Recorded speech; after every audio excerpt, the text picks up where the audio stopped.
everybody, today we'll talk about double stops, which is basically the idea of playing two notes at once in your solos or your improvisation or your melodic playing. It's not chords really, it's just a little extra grit on certain notes. And it's often associated with bluesy rock sounds. If you like Jimi Hendrix, you might have heard 1,000 of them, or ZZ Top, or other bands in that vein, but it's really become a universal thing. You hear it in heavy metal, you hear it even in pop music. It's a common thing. And a lot of us do it very instinctively, which, by the way, I'm not against. I'm all for instinctive playing. And so we tend to fall into the same old things like that, which are cool, but they might actually be a step before your full potential. So I'm going to give you a couple of exercises today just to open up your mind and fingers a little bit to the mechanics, so that then you can move it around. For today's video, we're going to use a very basic pentatonic scale in C minor, because I think you all know it, but actually I would require you to do the same in all fingering,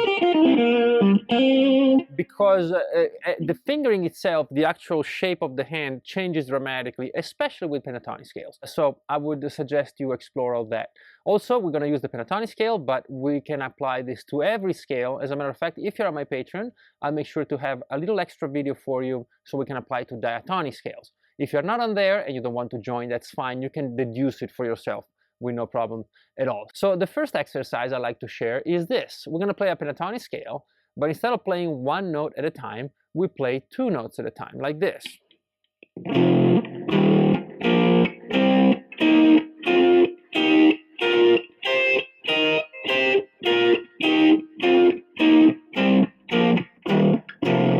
Now, the idea behind this is that you get a dirty sound, but at the same time, it has to sound clean or controlled at least.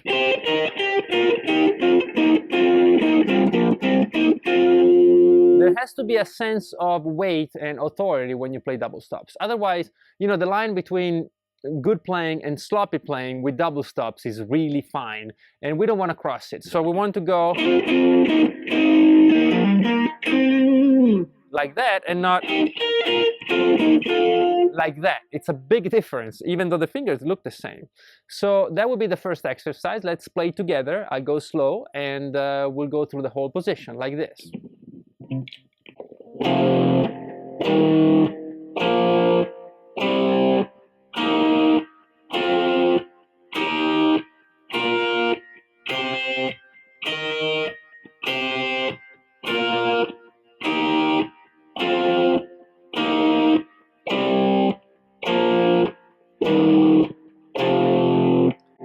Very good. Now we're going to do the same thing, but play the double stops melodically. So we're going to play down up all the time,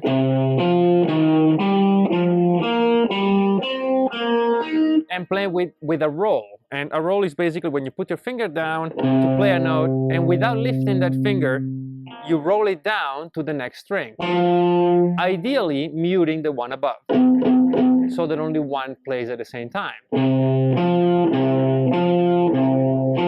Okay, now this is not strictly double stops, but you will use this to transition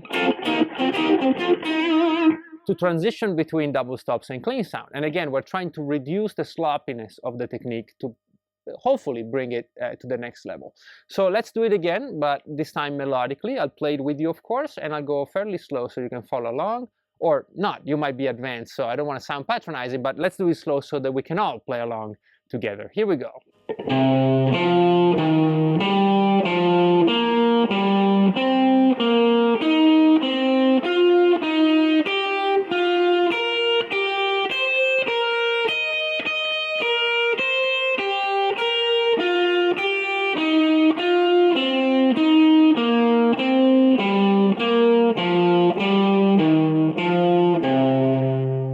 And again, you should be able to do this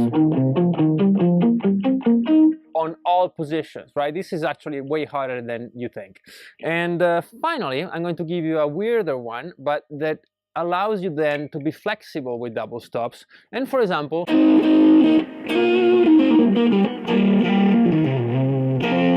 get get those little Hendrixy kind of things. And I find that this is a very cool exercise and very useful. So it goes something like this. We're gonna play on the 6th string, the bottom note, right? And on the next string up, the 5th, the top note of the string, like this. And then we'll crisscross them and we play the high note on the 6th string and the low note on the 5th. So we basically do an X with our finger. And then we'll repeat on the next one. Like that. And again, we'll play it slow.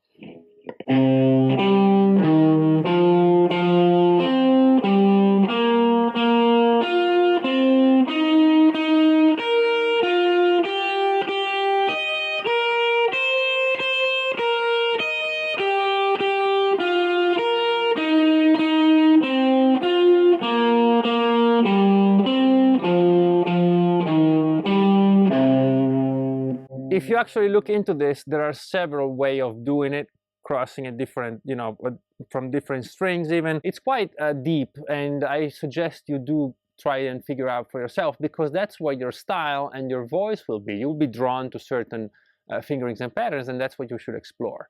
Okay, so those are the 3 exercises. And one final thing I would suggest you do is take some time and improvise freely, but truly getting into double stops. So go way overboard. It doesn't have to be tasteful. It just has to be a full immersion into double stops.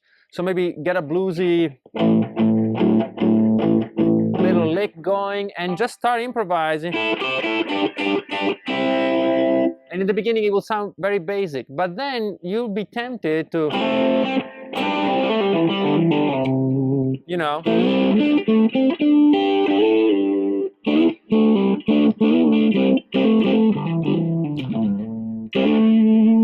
you will be tempted to try new things and come up with different patterns, and it's really endless, as always. Actually, I always say that in the videos because it truly is. It never ends. It doesn't matter how many thousands of hours you spend on this thing, it's never enough. So I hope this was useful and at least fun to watch and follow along with. If it was, please do like and subscribe. It makes a big difference, and even though YouTube is a mystery to all of us, those things really do help.